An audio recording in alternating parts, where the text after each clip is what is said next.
Oke, udah terlihat lagi slide-nya? Aman. Tax on foreign securities profit. Oke. Oh iya, mungkin aku lupa yang ngomong di awal ya. Jadi mungkin ini disclaimer juga. Ini apa yang aku sampaikan ini tidak mewakili institusi secara resmi ya. Pada akhirnya ya. Jadi apa namanya? Ya ini dari apa yang kupahami, dari pandanganku sendiri, dari apa yang kupelajari sendiri dari aturan-aturan yang ada. Jadi ini bukan apa ya, bukan untuk mewakili institusi ya. Disclaimer ya teman-teman ya. Oke, tax on foreign securities profit. Jadi, Ngomong-ngomong soal institusi, tadi belum perkenalan kita Mas Bayu. Mas oh Bayu ini institusinya apa? sorry sorry ya, ya kalau di grup mungkin udah ngerti ya. Jadi ya aku sendiri memang dari DJP memang nggak tentu spesifik Oke, lah tempatnya di mana, tapi ya aku kerja ya, di ya, situ. ya. Tapi apa yang disampaikan ini tidak mewakili DCB. Iya, Ya, pemahaman lebih oke, ke silakan. pemahaman pribadi ya. Oke, Oh, silakan dilanjut Mas Bayu. oke, Jim teman-teman. Jadi tax on foreign securities profit. Jadi ini terkait ini ya PPh luar negeri ya, terutama PPh pasal 24. Tapi sebenarnya PPh 24 itu kan luas banget tuh penghitungannya ya. Intinya adalah apa? Kalau PPh pasal 24 itu kan terkait kredit pajak luar negeri ya. Tapi di sini aku kan apa namanya? kerucutkan kerucutkan ke apa namanya? yang selaras sama grup Excel Richard. Kita bahas tentang saham, tentang capital market. Jadi ya eh, apa namanya? Pembahasan ini akan lebih terkait yaitu tadi ke capital market tadi, capital gain sama dividen seperti itu. Jadi ini mungkin ketentuannya ada di PPh pasal 24, Undang-Undang PPh pasal 24, dan turunannya ada di PMK 192 tahun 2018. Tapi di sini nanti aku akan lebih banyak membahas penghitungan apa namanya? Apa aja sih yang akan diperhitungkan dalam menghitung pajak penghasilan. Oke. Jadi pada intinya kalau kita bicara ini ya, capital market ya, pastikan kita untungnya secara garis besar ada dua ya, capital gain dan dividen. Yang pertama kita akan coba ke capital gain dulu. Capital gain dalam hal ini yang akan masuk dalam penghitungan pajak penghasilan itu adalah realized gain. Jadi realized gain kalau kita jual saham, kita take profit. Saham, obligasi atau misal kita udah DCA apa kita udah nyicil Vanguard udah dari lama kemudian kita mikir sekarang mungkin kita mau tarik aja take profit. Nah, itu realized gain-nya dari take profit itu ya itu akan menjadi objek pajak penghasilan. Jadi akan dimasukkan, akan nambah tax bracket. Nambah tax bracket. Namun, sebaliknya, saat kita trading saham luar negeri, kita mengalami loss, kerugian itu tidak dapat diklaim menjadi pengurang dalam menghitung penghasilan kena pajak. Jadi memang ditetapkan di PP pasal 24 atas kerugian yang diderita di luar negeri itu tidak bisa diklaim sebagai diperhitungkan dalam menghitung penghasilan kena pajak. Nah, tapi kalau dia sifatnya masih unrealized, masih floating lah, floating gain, floating profit, floating loss, itu tidak diperhitungkan. Karena kembali lagi dalam pajak penghasilan, yang dihitung adalah keuntungan atas penjualan harta, ya termasuk saham, obligasi, ETF yang di luar negeri, itu kan harta. Kalau kita jual, dapat untung dari situ, masuk ke kena pajak. Tapi kalau konteksnya di luar negeri, kalau loss, sorry, tidak bisa menjadi pengurang ya. Ya sedikit nggak fair sih. Tapi aneh sendiri masih apa ya? Mungkin masih mencoba mencari filosofinya kenapa di ini itu apa namanya masih masih belum dapat ya. Jadi kadang pengaturan-pengaturan ini ada ini pasti ada filosofinya pada pada akhirnya. Dan cuma ini filosofinya kenapa ini masih belum dapat sih pada akhirnya. Nah, kembali lagi dalam menghitung keuntungan luar negeri, kita harus menghitung berdasarkan masing-masing negara sumber. Nggak bisa langsung di apa namanya dihitung total ya luar negeri berapa, tapi kita harus menghitung per negara sumber. Jadi kita lihat, kita pilih misalnya di negara di misal kita punya aset di US, untung untung di US, untung 10, kemudian kita punya aset di Jepang misalnya, loss 50, yang di US 100, di Jepang 50 loss. Nah, itu nggak bisa langsung kita hitung langsung keseluruhan, oh kita di luar negeri ini nih, apa namanya, total kita net profitnya 50, untung di US 100, di Jepang rugi minus 50. Tapi kita harus hitung apa namanya satu per satu. Jadi di US 100, oke dimasukkan. Tapi kemudian di Jepang loss 50. Nah ini sorry nggak bisa dimasukkan. Jadi yang dimasukkan adalah US saja 100. Yang di Jepang nggak bisa diklaim. Kemudian, ini yang sempat ini ya, beberapa waktu yang lalu ini sempat ini jadi bahan diskusi. Iya, iya. Wah, ini Eh, menarik ini, Mas Bayu. Ini nanti saya ada pertanyaan nih. ya siap Om. Spoiler lagi gimana? Nah, kalau misal kita trading, trading nih, kan trading kan berarti kita nggak cuma sekali dong, tapi beberapa kali kita melakukan transaksi ya. Jadi misal dalam transaksi itu kita ada yang loss, ada yang profit, loss profit. Kemudian mana yang tadi itu? Apakah yang cuma profit aja? Atau bisa jadi loss-nya juga bisa diperhitungkan. Nah ini Anda coba apa ya? Baca lagi PMK 192 dan ternyata kata kuncinya adalah penghasilan itu. Ini yang aneh, ini ya, yang aku pegang ya.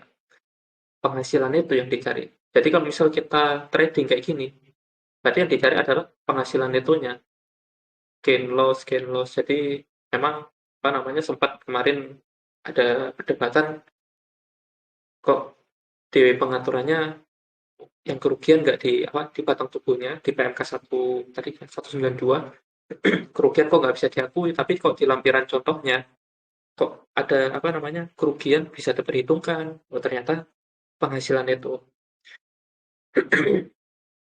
kuncinya adalah penghasilan itu. Kalau kita ngomong trading ya trading kita cari penghasilan itunya. Tapi kembali lagi dalam menghitung penghasilan itu kita lihat lagi kita tradingnya ini dalam satu negara jurisdiksi yang sama. Nggak bisa, misal kita kayak tadi, trading di US untung, trading di Jepang rugi, di Cina untung, Hong Kong rugi, semua digabung jadi satu. Nggak bisa. Tapi harus dari satu negara. Misalnya di US, kita trading ada yang untung, rugi, tapi kemudian overall dihitung, netnya adalah untung. Nah, itu yang dimasukkan. Untuk yang rugi, kalau misal di satu negara saja, dan kita jual sekali rugi, itu nggak bisa diklaim itu. Nah, ini kemudian, ini ya, teman-teman aku coba bikin apa namanya contoh penghitungan untuk foreign capital gain. Tapi di sini aku mungkin pindah dulu. Sebentar, sebentar ya teman-temannya. Aku stop share dulu. Aku mau buka ini PMK PMK-nya.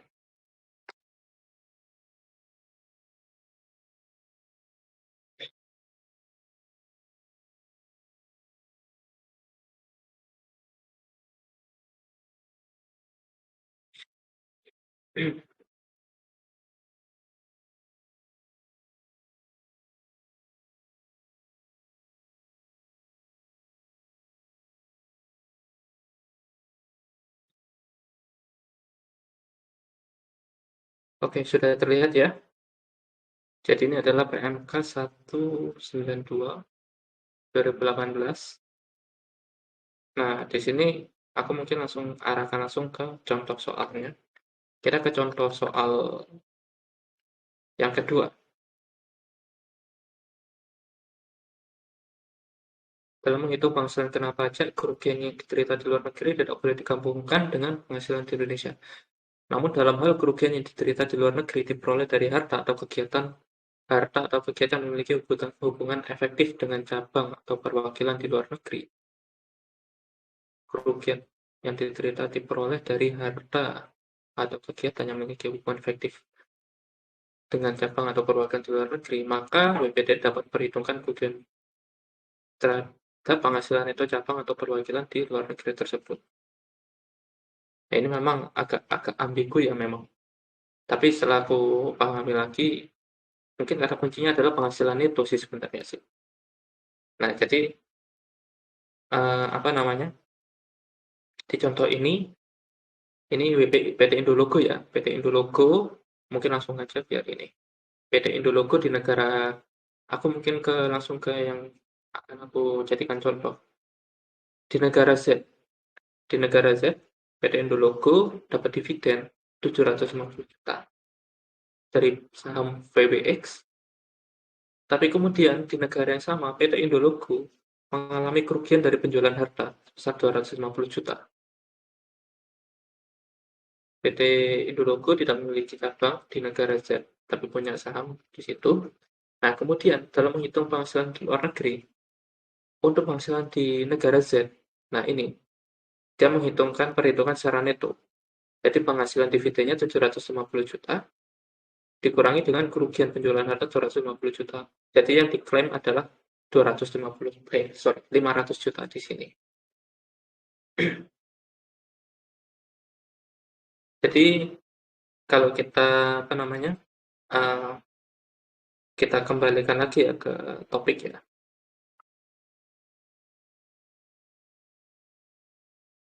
Kembali lagi ke slide. Ini sudah terlihat ya. Jadi memang dari contoh itu, penafsiran di contoh itu, ya berarti kalau kita trading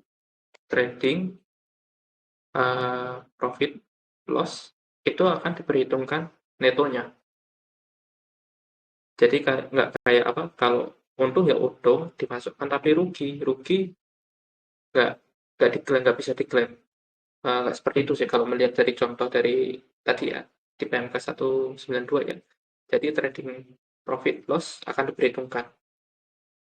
Nah, ini mungkin Anda coba bikin contoh nih dari berdasarkan contoh yang tadi. Misalnya Tuan X punya saham di New York, di apa, Wall Street. Di Wall Street dia jual saham Google, dapat gain 200 juta. Kemudian jual saham Apple, loss 100 juta. Jadi penghasilan yang diperhitungkan adalah 100 juta netnya. Dari untung 200 juta dan 100 juta apa namanya? 100 juta loss di Apple. Nah, 100 juta ini akan dimasukkan dalam penghitungan penghasilan kena pajak. Kemudian kita ambil contoh berikutnya lagi. Misalnya Tuan X, selain di US ternyata punya juga saham di DAX. DAX ini Jerman ya. DAX, dia jual saham, ini Bayer, perusahaan apa? Bayer apa? Lupa, perusahaan kimia itu. Sponsornya Bayer Leverkusen apa ya? Kalau nggak salah ya. Ya Bayer lah, bukan Bayern ya. Kalau Bayern itu Bavaria, negara bagian. Ini Bayer, nggak ada N-nya. Dia dapat loss 500 juta. Nah, 500 juta dari jual saham Bayer ini tidak bisa diklaim sebagai pengurang dalam menghitung penghasilan kena pajak. Kemudian kita ke contoh berikutnya lagi. Ini contoh 3 harusnya ya, sorry ya. Contoh 3. Misalnya tadi kita kembali lagi ke Tuan X. Tuan X dia punya saham di di Jerman, DAX dan Wall Street. Dia kemudian di Jerman dia jual saham ini Pak. Ini kode listingnya Porsche ya. Porsche mungkin sekarang lagi kuat sahamnya karena Ya, ini saya taruh meme ini karena Porsche sepertinya katanya mau bikin senjata lagi. Kebetulan Jerman belanja militer gila-gilaan, dan Porsche dulu juga waktu Perang Dunia Kedua dia bikin tank juga. Ini sepertinya mau restart lagi setelah 80 tahun. Nah, katakanlah Tuan X memanfaatkan momen itu, dia jual sahamnya di Izin Mas Porsche. Bayu, Heeh, izin gimana Om ini Jin? OOT dikit biar rada rada rileks. Kok kelihatannya Mas Bayu ini ngikutin saham-saham Eropa juga ya? Jangan-jangan punya saham Eropa ya? Enggak Om, cuma Tapi cuma kok ini cari ngikutin contoh sampai aja. oh cari contoh. Oke oke, nggak apa-apa ini biar. Soalnya kok sampai meme ini keluar nih. Jadi penasaran kita. Jangan-jangan Ya, diem-diem investor global juga sama kayak Kang Parkir. enggak Om, Enggak masih ya? di Oke oke. Itu IDX aja. semua Om. Oke, Oke, intermezzo siap. silakan silakan dilanjut. Oke, lanjut ya. Nah, jual saham Porsche dapat gain 1 miliar. 1 miliar rupiah, bukan 1 miliar euro ya. Kemudian dia di US jual saham Walmart. Jual saham Walmart di Wall Street, kebetulan dia loss 500 juta. Nah, dalam memperhitungkan apa penghasilan kena pajak yang bisa dimasukkan adalah ini Porsche ini. Kembali lagi ya, kita harus hitung satu-satu sesuai yurisdiksi, nggak bisa langsung digabung semuanya. Tapi satu persatu ini sumbernya dari negara mana. Jadi dari Porsche katakanlah dia untung 1 miliar, dia masukkan. Tapi kemudian loss yang di Walmart ini nggak bisa dimasukkan. Seperti itu. Jadi apa namanya? Kembali lagi yang bisa diklaim adalah dari Porsche ini. Untung, kalau loss ini kembali lagi kerugian tidak bisa diperhitungkan dalam menghitung penghasilan kena pajak. Seperti itu. Jadi apa namanya? Ini apa namanya? Ini yang untuk apa namanya? Yang kapan hari kita bahas dulu ya, Om Jim ya, sama Om siapa? ID-nya Sanber. Tapi mungkin ada di sini Eh, nggak ya? Charlie itu Sunbear. Oh, Charlie. Charlie Charlie. namanya. Tapi ada di sini nggak ya? Di ngikut nggak ya? Mungkin kalau boleh ngasih masuk. Kayaknya iya nggak ikut nanti nanti nyusul lah dia nonton di YouTube lah. Oke, oke, siap. Jadi itu ya, terkait gimana kita waktu trading di luar negeri, gimana cara ngitung penghasilannya bisa kita masukkan ke dalam menghitung penghasilan kena pajak. Yaitu tadi, kalau dalam satu negara kita apa namanya profit loss, kita hitung secara netonya.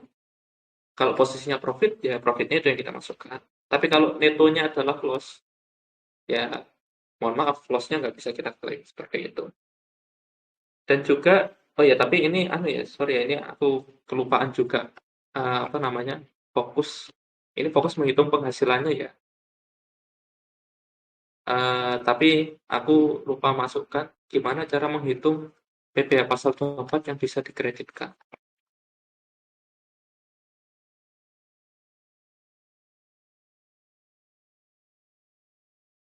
Ya, tapi kebetulan di di PMK tadi sudah disediakan cara penghitungannya. Jadi, apa namanya, pada dasarnya cara menghitung kredit pajaknya itu. Jadi kan pasti kalau kita trading di luar negeri ada realized profit kan. Mungkin akan ini ya kena kena potong pajak ya dari otoritas di sana ya. Kena potong pajak. Misalnya katakanlah kita kena potong pajak 100. Tadi misalnya jualan sahamnya Porsche, jualan 100. Nah, 100 ini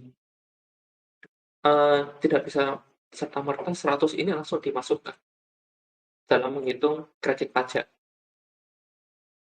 BPH Pasal 24. Tapi apa ya, harus kita bandingkan dengan nilai tertentu. Jadi ada namanya nilai tertentu. Hmm, Gimana ya? Nah, ini contohnya. Kita ambil kita ambil contoh di sini deh. Jadi kembali lagi ke PT Indologo. PT Indologo di negara X, katakanlah di negara X, dia penghasilannya ini net profitnya ya, 1 miliar, kena PPh di sana, kena pajak penghasilan 300 juta. Kemudian dari Indologo itu total penghasilan kena pajaknya totalnya adalah 8 miliar. 8 miliar ini ini PMK 192 ini dibuat 2018, tarifnya masih 25% ya. Jadi PPh-nya adalah 2 miliar. Oke, 8 miliar, 2 miliar, sedangkan di negara apa namanya? Di negara X dia profitnya adalah 1 miliar, pajaknya 300 juta. Nah, dalam menghitung PPh pasal 24 yang bisa diklaim itu berapa? Cara menghitungnya adalah ini. Kita harus pertama mencari nilai tertentu dulu. Ada namanya nilai tertentu. Nilai tertentu ini dicari dengan membandingkan penghasilan dari negara tersebut terhadap total penghasilan kena pajak. Jadi 1 miliar negara Z ya. 1 miliar bagi 8 miliar dikalikan dengan total pajak penghasilan yang terutang. Pajak penghasilan yang terutang adalah 2 miliar. 1/8 kali 2 miliar. 250 juta. Lalu kemudian nilai tertentu 250 juta. Di satu sisi, tadi kena potong 300 juta. Kemudian dari dua angka ini dibandingkan mana yang lebih kecil. Nah, yang paling kecil adalah penghitungan nilai tertentu tadi, 250 juta. Jadi, yang bisa diklaim oleh PT Indologo adalah dari kredit pajaknya yang di negara X yang bisa diklaim adalah besar 250 juta. Jadi di sini ada gap 250 juta dan 300 juta. Nah, ada 50, gapnya 50 juta ya. Nah, 50 juta ini udah nggak bisa diapa-apain lagi, organ, dilupakan. Jadi yang bisa diklaim sebagai pengurang kredit pajak adalah 2 miliar, tadi 250 juta. Berarti dengan dikurangi kredit pajak dari negara X 250 juta, sisanya jadi 1,75 miliar. Nah, 1,75 mungkin nanti masih ada kredit kredit pajak lainnya ya, dari negara lainnya atau dari jenis kredit pajak lainnya, PPh 23, 22 seperti itu. Atau PPh pasal 25 seperti itu. Jadi secara sederhananya eh, cara menghitung kredit pajak PPh pasal 24 seperti itu ya teman-teman ya. Jadi kita cari dulu yang namanya nilai tertentu, kita bandingkan antara total penghasilan yang diperhitungkan dari negara tersebut terhadap total penghasilan, kita kalikan dengan total pajak penghasilan terutangnya, dapat berapa, itulah nilai tertentu. Nilai tertentu ini kemudian kita bandingkan dengan pajak yang sudah dipotong di negara negara tersebut. Mana yang lebih kecil, itulah angka yang bisa diklaim sebagai kredit pajak PPh pasal 24. Oke, kita kembali lagi ke slide.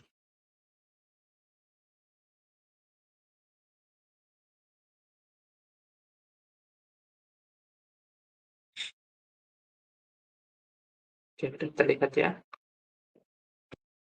Nah, kita kemudian kembali lagi ke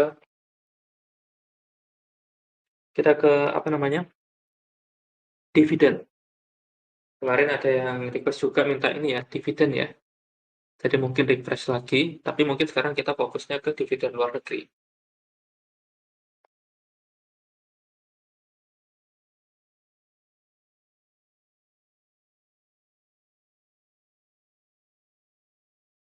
Oke, nah kita sekarang fokus ke dividen luar negeri.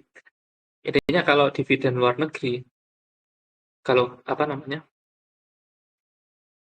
uh, dividen luar negeri kalau kondisi normal, dia akan menjadi penambah nambah penghasilan kita ya, menambah penghasilan kena pajak, otomatis akan nambah tax bracket juga.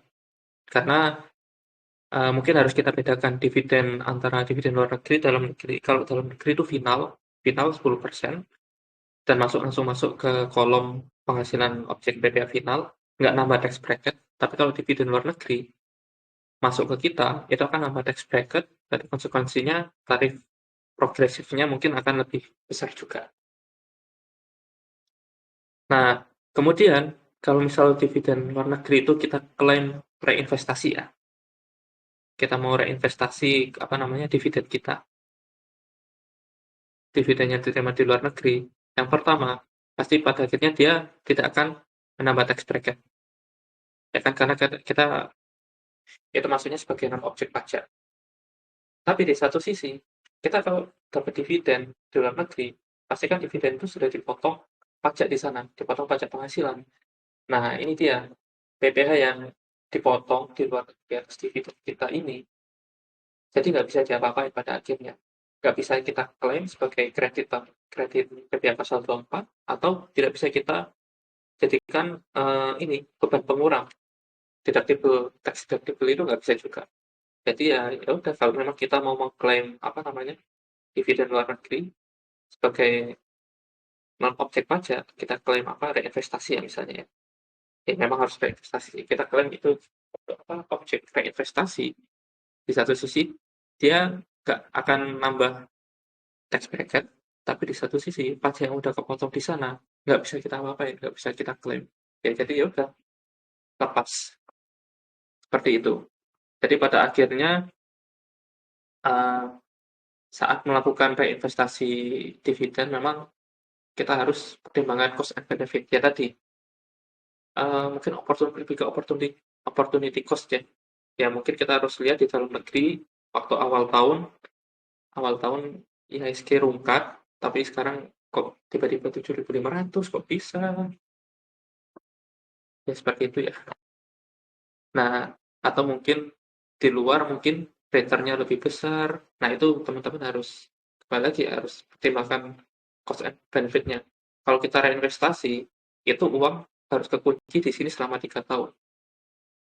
Memang kita akhirnya nggak nambah tax bracket, nggak nambah PPh, nggak nambah pajak kita, tapi di satu sisi ya ya tadi uang itu harus kekunci di sini, harus kita invest selama 3 tahun, mungkin dengan kondisi IHSG seperti apa, di bursa di luar negeri seperti apa returnnya, kembali lagi ya kita harus pertimbangkan cost and benefit ya pada akhirnya ya. Nah, kita kemudian bahas lagi ya dividen ya. Dividen tadi ya, dividen itu harus diinvestasikan di Indonesia. Jadi memang tujuannya adalah reinvestasi dividen di dalam negeri, itu wajib dikunci selama 3 tahun. Dan selama 3 tahun itu kita harus bikin laporan realisasi investasi paling lambat bulan Maret. Timingnya disamakan dengan waktu pelaporan SPT tahunan PPh. Jadi misal di tahun 2025 kita bikin laporan realisasi investasinya di bulan Maret 2026 paling lambat. Nah, ada kriterianya dividen diinvestasikan.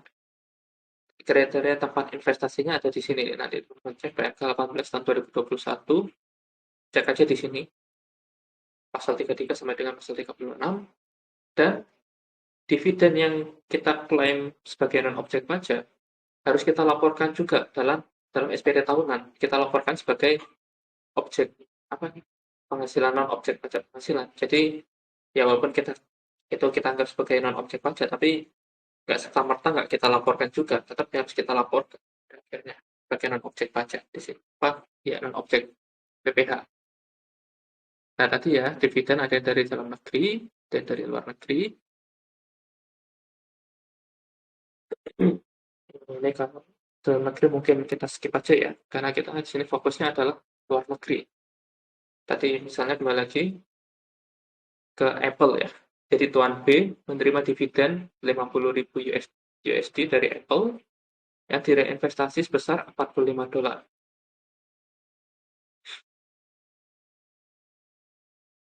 Jadi kemudian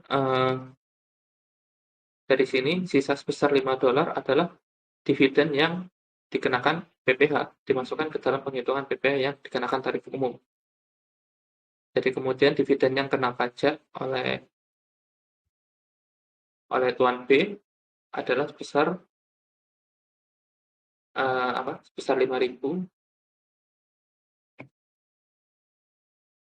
Maka nilai maksimal kredit pajak PP pasal 24 yang dapat diklaim oleh Tuan B adalah 500. Tapi mungkin nanti nilai ini nanti tergantung tadi ya penghitungan penghitungan apa namanya, penghitungan pajaknya ya, yang tadi apa aku jelaskan tadi untuk PP pasal 24. Tapi intinya dari sini kalau udah listing di luar negeri, itu yang bisa diklaim adalah 45 apa? Sorry, ya intinya harus kita investasikan sepenuhnya. Kalau ada sebagian yang tidak direinvestasikan, nah nilai sebagian yang tidak direinvestasikan itu harus kita laporkan sebagai penghasilan dan nambah tax bracket.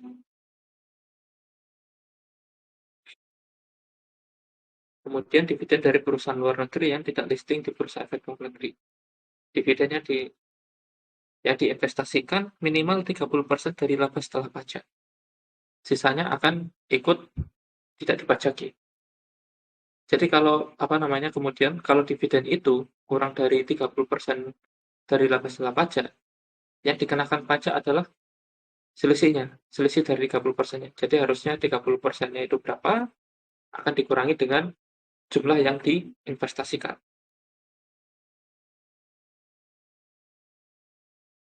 Sebentar ya teman-teman ya, jeda sebentar.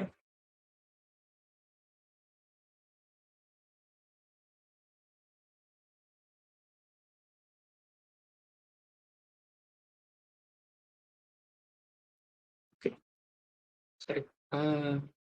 Oke, kita lanjut ya. Tadi ada on-source sebentar. Maaf teman-teman. Nah, kita kembali lagi ke ini ya.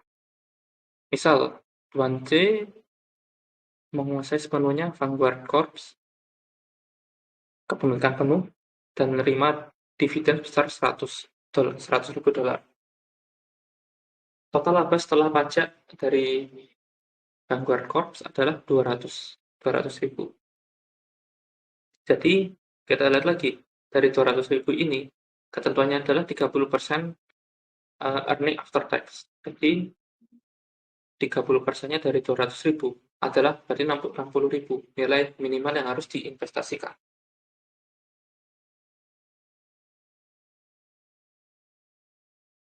Sorry, suara udah masuk ya teman-teman ya? Sorry. Aman ya? Masuk, masuk. Nah, Oke, 60 ribu dolar. Nah, jadi intinya dia dividennya yang direinvestasi maksimal 60 ribu dolar. Sisanya 40 ribu dolar ya bisa terserah mau diapain, nggak akan kena PPh.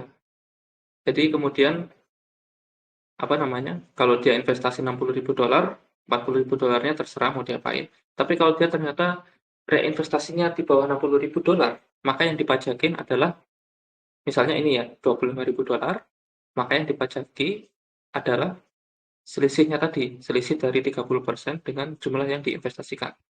60 ribu ini salah ini ya.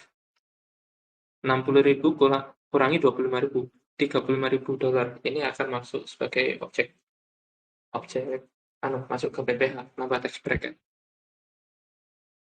Save dulu sebentar. Nah, untuk ketentuan-ketentuannya, teman-teman bisa baca lagi ini ya. Di pasal 4 ayat 3, huruf F, UU PPh. Kemudian untuk aturan lebih rincinya ada di sini, PMK nomor 18 tahun 2021. Bisa dibaca ini bab-babnya, bab 2, kemudian lampirannya, contoh penghitungan, contoh laporan realisasi investasi, dan contoh saat penyampaian laporan realisasi investasi. Seperti itu teman-teman. Tapi kita kembali lagi ke sini ya. Pada akhirnya tadi, dividen luar negeri, nambah tax bracket, dividen luar negeri kalau yang diklaim untuk reinvestasi, nggak kena pajak, berarti dia nggak akan nambah tax bracket, tapi konsekuensinya kredit pajak yang sudah dipotong atas dividen kita di luar negeri nggak bisa kita klaim sebagai kredit pajak atau deductible seperti itu. Oke, mungkin ada yang mau bertanya untuk sesi kedua ini? Mungkin Om Jim tadi katanya ada yang mau bertanya. wah, terima kasih Mas Bayu. Mau tanya tapi tadi udah jelas semua sih. Banyak banget yang dijelasin terutama tentang penghasilan neto itu menarik juga. Enak juga sebenarnya kayak gitu. Cuma yang harus kita ingat hanya harus dipisah berdasarkan negara ya. Iya, Jadi heeh. negara, pokoknya penghasilan neto menarik juga. Ya, mudah-mudahan D DJP setuju dengan apa yang kita artikan ya. Nah, ada satu pertanyaan aja, satu pertanyaan tadi soal capital gain. Capital gain Mhm, tadi kan katanya kalau ada pajak dari luar negeri itu ada dihitung lagi dengan apa tadi istilahnya nilai tertentu ya.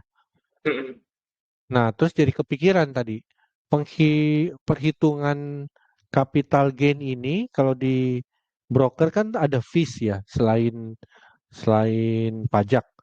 Nah, mhm. itu gimana ya? Misalnya kita beli 10 jual 15, tapi kena fee Ah, katanya katakanlah fee-nya 1 gitu. Itu mhm. kita capital gain-nya 5 atau 4? Kalau capital gain kembali lagi penghasilan itu. Berarti tadi kalau ada After memang fee fee berarti. broker gimana? Iya. Iya, berarti after fees ya. Iya, after fees Lah, juga. oh, oke oke ya. Nggak, soalnya kan kalau di saham-saham luar negeri itu fees-nya banyak loh, bukan cuma dari broker kan. Ada Mhm. ke Finra, ada ke SEC, ada Finra lah. Nggak tahu SEC ada SEC kayaknya ada. Berarti after semua fees itu ya. Iya, Om. Bener, Om. Oke, ya udah Dan itu aja yang mau ditanyain. Mudah-mudahan mungkin bener lah penghasilan itu. sedikit tips ya, memang kalau kayak gini pada akhirnya kita harus kuat di dokumentasi sih, Om, pada akhirnya. Memang kalau Oh suatu saat gitu. misal kena pemeriksa Panggil. ya, Ah, karena tapi ya jujur sih kalau sekarang nggak tahu ya untuk konteksnya untuk teman-teman yang apa, OP mungkin belum terlalu banyak ya, tapi ya nggak tahu ya nanti ke depannya ya akan seperti apa. Terutama yang reinvestasi dividen juga.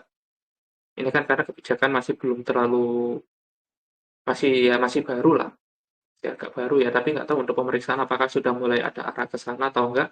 Tapi memang untuk menghadapi persiapan itu ya dokumentasi sih pada akhirnya. Memang kalau misal ada fees apa, memang dokumennya disimpan Om. Jadi waktu saat ditanya sama AR atau pemeriksa, ya tinggal ditunjukkan aja buktinya. Ini ada buktinya ya kita bisa mengklaim itu. Oke, pembuktian apa dokumen-dokumen terkaitnya perlu disimpan sih. Suatu saat kalau misal ya. ditanyain.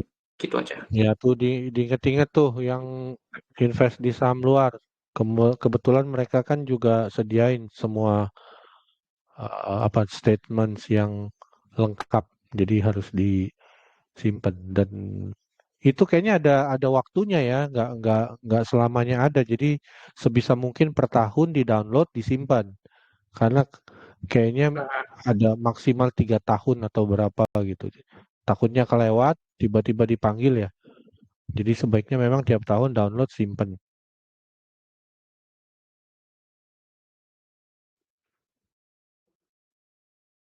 Ada yang mau nanya lagi nggak? Ini Nah, mau nanya Om, menarik nih topik kedua nih, sangat-sangat related sama kita semua. tadi ada yang mau nanya nih. Oke. ya Heeh. Mas Bayu mau Mumpung, nanya ya dong. silakan. Eh, Itu kan tadi contohnya dalam IDR ya. ini siapa ini? Sorry. Itu Cindy yang gajinya 54 juta sebulan. Oh, Kan oke. bukan aku Oh, yang kerja. kok nggak kelihatan? Cindy, Cindy 100 juta. Ya, tulisan aksara Cina dia itu Mei Iya, Lin. iya, iya. Oke, I Bukan see. aku yang Nggak, nanya. tapi Ah, ah. Loh, Mau tanya dong, itu kan jadi tadi siapa contohnya tadi? kan, tadi kan contohnya IDR ya. Sedangkan kita DVD-nya mungkin bukan currency-nya bukan IDR. Kita tetap di SPT-nya harus di-convert dulu ke IDR atau gimana ya? Oh, astaga, ini si Jane Singleton. Astaga. oh ya ya. Kok nggak hijau? Oke, oke. Astagfirullahaladzim. Kenapa dia nggak kelihatan ngomong? Coba tolong diulang lagi, Jen. Suaranya enak juga ternyata. Oke. Oke, Tante Jin silakan. Ya, ya, ya. Anu ya, kursnya ya. Iya.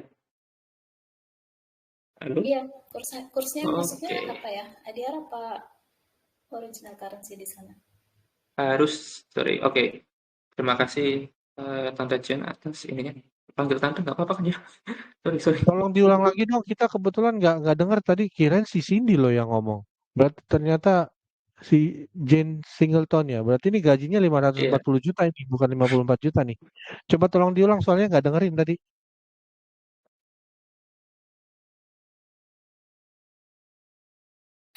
Om Jim nggak boleh gitu kali. Loh Mas beneran Bayu, ini nggak dengar tadi apa sih nanyain soal apa tentang kurs. Coba diulang lagi lah. di SPT tadi kan contohnya harus masukin IDR, sedangkan dividen itu karena Hmm, bukan IDR. Jadi kita harus convert dulu ya. iya, benar. Sebentar, izin share lagi. Di PMK 192-nya sudah diatur juga. Jadi, ini, dalam menghitung penghasilan luar negeri, nilai PPh luar negeri dalam satuan mata uang asing harus dikonversi menjadi satuan mata uang rupiah. Nah, kemudian kita langsung ke ini ya, sorry, konversi menggunakan kurs KMK. Oke, kurs KMK sebentar. Tapi ada titik lagi enggak ya? Sebentar. Ini. Ini dia. Kita ngomong ke yang ayat 2 dulu ya. Ini kan kalau ini kan yang ayat 3 ini kan pembukuan WP yang melakukan pembukuan dalam mata uang dolar. Tapi kalau mungkin kita konteksnya ada di sini biasanya. Ada di ayat 2. Jadi tadi ya tetap dikonversi dengan kurs KMK. Kurs KMK-nya menggunakan kurs KMK pada saat dilakukan saat timingnya pada saat tanggal pemotongan terutang dibayar atau dipotong di luar negeri. Seperti itu. Jadi mungkin paling gampangnya sih lihat bill-nya aja ya. Lihat apa, trade, kalau kita kan trade confirmation ya namanya ya. Ya itulah lihat trade confirmation-nya tanggal berapa, kemudian kita cari kurs KMK yang berlaku pada saat tanggal trade confirmation. Kalau kurs KMK ini biasanya berlakunya mingguan seperti itu. Seperti itu, aku Oke, panggilnya Tante apa Cici Jen ya? Yang enak gimana ya? Tante itu. Ya, Mbok, mbok. Mbok. sorry terus ya. mau tanya lagi tuh, kalau data-data kita tuh kena Mhm. yang misalnya kita trading atau dapat dividen di luar ya, itu datanya masuk ke DCP juga nggak ya? Kelihatan nggak sih sebenarnya? Wah ini, kalau ini aku mungkin belum bisa jawab secara ini ya, karena aku sendiri juga belum terlalu mendalami untuk exchange of information ini. Tapi juridiksinya sih ya apa, sebenarnya cakupannya cukup luas memang exchange of information ini. Tapi apa aja yang di ini aku jujur ya, untuk luar negeri aku belum terlalu paham ya, tanda Jen ya, mohon maaf ya. Jadi belum bisa ngasih jawaban Oke, jawaban untuk ini. oke, makasih Mas Bayu. Oke, sama-sama. Itu kalau soal kursnya pas tanggal pemotongan repot juga ya? Iya, Ya, apalagi kalau iya sih. tiap quarter dapat ya. Iya kan quarter, apalagi kalau punya banyak saham misalnya 20 gitu misalnya. 20 kali 4 80. Iya sih, memang agak Repot. ribet sih. Atau bisa aturannya tapi seperti itu ya. Aturannya harus tanggal penerimaan ya. Iya, sorry. Nggak Iya, di tanggal nggak itu. bisa nggak bisa ngambil satu tanggal tanggal misalnya tanggal tutup buku gitu nggak bisa ya. Ya, jadi harus tanggal saat PPh itu muncul, apa, pemotongan itu dilakukan, penghasilan itu Ya terjadi. Gitu sih, Om Jim. repot juga. Walau bedanya sih tipis itu harusnya ya, kecuali pas lagi gejolak ya. Bener juga Bedanya sih. kan paling dalam satu, iya dong, dalam satu tahun itu paling Mm, beda 3% udah banyak. mm, Maksimal kan ya, kurs IDR terhadap USD itu paling bedanya 3% paling banyak itu. Kalau kecuali gejolak banget itu nyampe 10 aja nggak nyampe kan. Jadi sebenarnya sih kalau mau nggak repot ngambil satu tanggal harusnya selisihnya nggak banyak. Cuma ya paling dipanggil aja nanti sama Mas Bayu, kasih kopi aja kali. Ya, ya. Tapi kadang Nggak, kalau nggak, kursi, tapi logikanya kayak gitu dong. Logikanya misalnya kita bedanya, apalagi kalau misalnya per quarter kita retail nih, retail kata 1 juta tiap tiap dapat dividen juga belum tentu. 1 juta selisih 3%, selisihnya 30.000 gitu kan. Nggak, pengaruhnya sebenarnya nggak terlalu besar sih. tapi Ya mungkin nggak gini pikiran. juga ya, Om Jim ya. Ini sebenarnya kembali lagi ke teman-teman sih.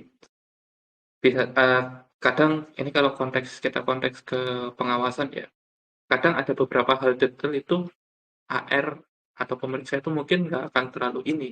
Ya, ini kalau menurutku ya, kalau aku ngeliat ya, kadang AR itu akan lebih berfokus ke hal yang lebih besar aja, ke materialnya. Kalau misal ada dividen dari luar negeri, benar nggak ada dividennya?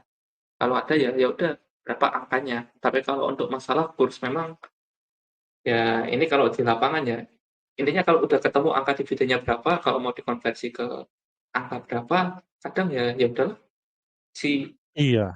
pemeriksa atau AR itu kadang juga ambil jalan tengahnya juga, nggak akan kayak tadi Dia satu juga kan ini. nggak tahu berapa kursnya, dia berarti harus repot 80 kali meriksa dong. Repot 80 kali, 80 Nah, kali misalnya nyari lah. saya punya, iya saya punya 20 emiten Mhm, masing-masing bagi 4 kali. Itu kan 80 kali dalam setahun. Terus mhm. saya lapornya pakai satu kurs aja. Terus dia bilang, wah ini nggak sesuai kurs. Ya udah tunjukin. Kayaknya dia juga nggak mau deh cek sampai 80 kali. Ya enggak, tapi artinya secara teori seharusnya setiap pemotongan kita pakai kurs itu. Tapi secara Nah, praktiknya kayaknya ya gitulah. ya, Ya, ah, yang penting angka dividennya, yang materialnya itu berapa, kalau masalah kurs ya ya kalau menurut aku sih, ya bisa fleksibel lah, gitu aja pada intinya. Tapi ya kalau tadi benar kata Om Jim, di atas kertas aturannya seperti itu, harus iya tanggal di per atas ini. kertas. Ya, artinya kalau secara praktek kita hitung pakai satu kurs, selisihnya nggak akan besar karena paling maksimal 3% dalam 1 tahun. Tapi kalau pas apes diperiksa, ya udah siap-siap repot. Tapi anyway, kalaupun kita laporin sebagai reinvestasi juga sebenarnya nggak kena pajak juga kan ya. Nah tadi kan Mas Bayu kan bilang harus keep dokumen ya. Um, Mhm. Dokumen apa ya untuk membuktikan bahwa itu udah diinvestasi ke Indo ya. Misalnya kalau cuman kita bilang reinvestnya masuk ke tabungan gitu, itu nggak masalah kan ya harusnya ya. Oke. Nah, ini mungkin kalau aku pandanganku sendiri ya, terkait pengaturan reinvestasi ini memang agak gimana ya, memang mungkin kita bikin berusaha, apa ya, sesimpel, maksudnya ya jangan terlalu inilah untuk pengaturan pelaporannya, karena memang waktu aku laporan reinvestasi dividen, ya juga, apa ya, kembali lagi kan kita kan self assessment ya pada akhirnya ya, self assessment. Nah, kita kasih untuk laporan reinvestasinya ya udah kita laporkan di saham apa atau di mana, di instrumen apa, keterangannya selesai. Tapi kembali lagi kita, apa ya, kalau untuk melihat ketentuan ininya memang cukup sederhana sih, nggak terlalu detail sampai harus ke apa namanya, di-upload dokumennya apa, cuma laporan ini kita ngomong di mana, investasi di mana, selesai. Kalau kita ngomong pengaturan yang sekarang ya. Tapi kembali lagi kita, self assessment ya pada akhirnya ya, self assessment di mana nanti DJP yang akan melakukan pembuktian, benar nggak ini yang diomongin. Nah, ini aku juga belum bisa bicara, teman-teman di pemeriksaan ini gimana pendekatannya dalam menguji apa yang dilaporkan oleh si wajib pajak atas laporan reinvestasi, karena aku belum pernah nemu kasus pemeriksaan kayak ini. Kayak itu sih, Tante Cil. Oke, Mas Bayu tanya lagi dong. Sebenarnya aku agak bingung sih, masih bingung cara pelaporan saham luar negeri di SPT ya. Hmm? Kalau selama ini sih aku bulk gitu, jadi aku bilang investasi saham di luar sekian, tapi nggak dirinci saham A sekian, saham B sekian, aku langsung lamsam gitu. Itu kayak gitu boleh atau harus dirinci ya? Kalau menurutku sih tetap harus dirinci sih pada akhirnya. Tetap harus dirinci ya. Rekomendasinya tetap dirinci ya. Oke, oke.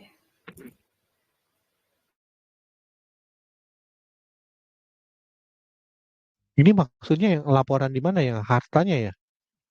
Iya, Iya, yang harta sepertinya di aset. hartanya. Harta investasi di luar negeri gitu ya? Iya, kalau Om Jin biasanya gimana? Di per saham Ini kan atau lump sum? kalau itu laporan pertama nih SPT, jadi banyak banyak ngasalnya juga kayaknya. Yang dilaporin sih ya udah tulis aja investasi saham luar negeri total semua. Tapi nanti dimarahin sama Mas Bayu ini. Nah, cuma tadi Mas Bayu tuh tadi udah sebut kata kuncinya. Kata kuncinya adalah pajak itu self assessment. Self assessment kita yang harus melaporkan sendiri. Nah, pas kena apes memang bisa diperiksa. Jadi memang bisa lolos-lolos saja, tapi ada potensi kena. Kalau memang bisa rinci, memang sebaiknya dibuat rinci ya. Ya. Soal itu yang soal dividen, Jen udah pernah ini nggak apa lapor yang saham dividen dalam negeri? Nggak pernah. Nggak. Kalau yang di luar belum pernah lapor sih, soalnya bingung. Jadi belum pernah dilaporin. Tapi kecil juga sih angkanya. Kalau yang di Yang dalam dalam sih udah, kalau dalam udah biasa pakai yang reinvestasi itu, laporan yang kayak gitu. Iya, berarti yang luar negeri kan juga begitu ya. Iya, harusnya ya tadi kalau info dari Mas Harusnya. Bayu. Terus ya reinvestasinya kan tinggal pilih sendiri, nggak ada bukti sama sekali kan? Betul, saat ini kan emang nggak tahu pembuktiannya Iya, gimana, cuma tinggal takut ditulis kalau aja kita misalnya betul masuk betul takut deposito. itu, Mm-mm. takut pas kena kena apa tadi Iya, iya. itu, nanti kan Pas katanya apes harus lah. siapin dokumen. Nah, iya udah berarti itu pertanyaannya tadi ya. Kalau pas apes gitu, kita tunjukin apa tuh Mas Bayu? Yang kita tunjukin apa? Bahwa benar misalnya ada deposito sekian gitu, itu cukup ya? Deposito Masuk deposito. aku ya Sampai sorry dibuatin Atau soalnya katakanlah tanggal-tanggalnya. sorry objek aku juga belum pernah kalau naruh uang di deposito. Tapi kalau deposito kalau nggak salah ini dapat ini nggak sih sertifikat deposito nggak sih sekarang udah pada enggak. saat itu? Sekarang udah online semua. Tapi seenggaknya pasti kan ada transaksi di situ kan Ada transaksi. Nah, transaksinya, ada tanggalnya, ada nilainya. Itu harusnya cukup ya? iya itu harusnya udah cukup kita pegang di situ. Sebenarnya kalau pengalaman orang tua sih orang tua dulu megang ini sertifikat deposit emang. Tapi intinya ya kalau ada pembuktian dari apa namanya? Mungkin dari apa App-nya. dari apps atau dari rekening koran sih ya silakan. Apalagi rekening koran kan kita bisa minta ke bank tuh untuk jangka waktu berapa itu. Harusnya Online sih juga udah ada kok. Di online ada semua ah, e-statement. itu pakai itu kan bisa juga itu sebenarnya. Ya, berarti dokumentasinya harus bagus semua. E-statement di-download semua ya gitu ya. Hmm, iya sih tapi nggak mungkin nggak semua ya. Soalnya ya kemarin lagi aku belum pernah menghadapi kasus ini ya. Maksudnya kasus sebagai pemeriksa atau yang diperiksa sih ya belum pernah juga. Tapi memang harusnya ya kita harus siap dokumentasi ya.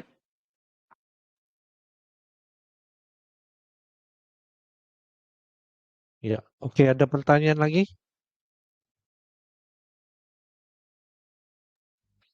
Ini topik kedua nih, topiknya pas dengan grup ini nih. Izin dong, Om Bayu mau tanya. Oke. Dengan siapa ini? Kok nggak muncul di ini Sigit. ya? Oh, oke. Om sedikit lagi gimana? Ya, jadi yang teknik pelaporan itu kalau misalkan yang tahun-tahun sebelumnya belum pernah lapor untuk penghasilan luar negeri dari hasil investasi itu bisa Hmm? sistemnya gimana nanti ya direvisi ya di tahun yang kita belum itu kita revisi ya atau kita adjust di tahun berikutnya? Jadi kalau untuk kasus seperti ini kita pembetulan Om. Jadi misal di tahun 2022, 2023 katakanlah ya, Om Sigit belum ada penghasilan tadi, tapi belum dilaporkan. Ya kita di tahun tahun tersebut, misal tahun 2022 cuma dapat dividen, tapi dividen nggak dilaporkan. Sekarang tahun 2025, nah kita balik ke tahun 2022 lagi, kita melakukan pembetulan SPT. Jadi ya SPT-nya kita adjust lagi, yang dividen dan belum dilaporkan ya kita masukkan saja. Pada akhirnya kan pasti kan SPT-nya jadi kurang bayar lagi tuh. Ya udah kita lunasi. Kemudian untuk masalah nanti atas kurang bayar itu nanti kena kena STP, kena denda bunga, itu masalah nanti sih, tunggu tunggu dari apa namanya, dari AR-nya seperti itu.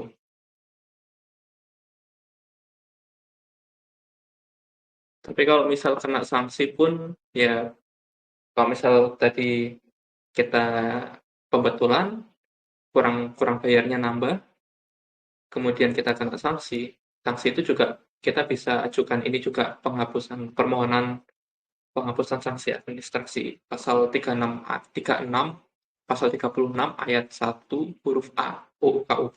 Nanti silakan teman-teman cek di situ, kalau misal nanti ada yang kena sanksi mungkin bisa dipertimbangkan untuk mengajukan ini ya, permohonan penghapusan atau pengurangan sanksi. Itu nanti masuknya ke Kanwil DJP, bukan ke KPP. Seperti itu. Kalau pembetulan seperti itu berapa tahun ke belakang ya? Kalau pembetulan itu maksimal 5 tahun. Kita Kayak kan Sigit ini kan udah 3 tahun nih kayaknya dia di luar negeri. Tapi kayaknya dia belum pernah lapor sama sekali. Berarti dari berapa tahun ke belakang tuh dia harus bikin pembetulan? kalau pembetulan tinggal dilihat aja perlu yang memang dirasa perlu apa, di tahun mana dia perlu pembetulan, ya dilakukan di tahun itu, di SPT tahun tersebut dia lakukan pembetulan. Dan pembetulan itu maksimal mundur 5 tahun ke belakang. Ini sesuai Oke. masa daluarsa ini ya, masa daluarsa penetapan. Jadi intinya kita lapor sekarang, DJP punya waktu 5 tahun untuk meriksa kita. Kalau misal Buat 5 tahun itu nggak diperiksa atau nggak diapa-apain, ya udah kita aman, karena dianggap kita udah melaporkan sesuai dengan ketentuan. Jadi ada masa daluarsa ini juga apa ya, buat DJP juga ya, agar ya apa ya, segera gerak juga untuk meriksa periksa WP itu. Kalau batas 5 tahun itu selesai, misalnya kita kembali lagi ke Om Sigit. Ini 2025 ya. Om Sigit lapor SPT 2019, ternyata di tahun 2019 ada yang nggak dilaporin. Nah ini kan udah 2025, udah lebih dari 5 tahun dong, udah 6 tahun. Nah ya udah, untuk 2019 Om Sigit udah aman. Kalau memang ada yang nggak dilaporkan, dia udah nggak perlu melakukan pembetulan lagi, karena itu tahun 2019 itu sudah daluarsa. Dia terakhir bisa diotak-atik sama DJP di tahun 2024. Jadi tahun 2025 ya udah nggak bisa ini, karena udah daluarsa penetapan, Om. Seperti itu. Oke, terima kasih Mas Bayu.